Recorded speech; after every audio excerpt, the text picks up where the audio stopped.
Chaque année, 1,5 milliard de smartphones sont vendus dans le monde, pour un total de 10 milliards depuis la sortie de l'iPhone en 2007.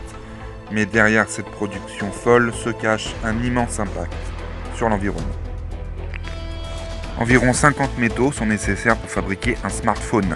L'extraction des minerais nécessite des volumes de terre gigantesques et conduit à la destruction d'écosystèmes vitaux partout dans le monde. 3/4 de l'impact environnemental du smartphone est dû à sa fabrication. Au-delà de l'extraction de matières premières catastrophiques pour l'environnement, la production de smartphones a une empreinte carbone importante.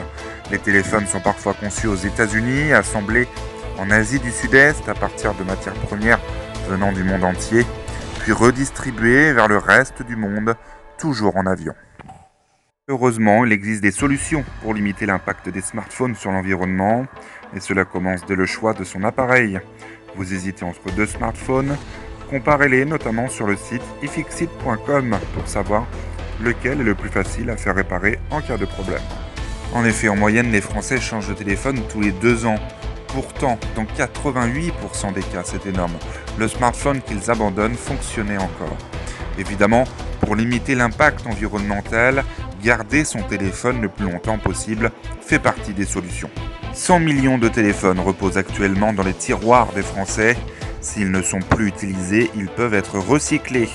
Orange s'associe aux ateliers du bocage, coopération membre d'Emmaüs, comme vous le voyez sur la vidéo, pour donner une seconde vie à vos smartphones.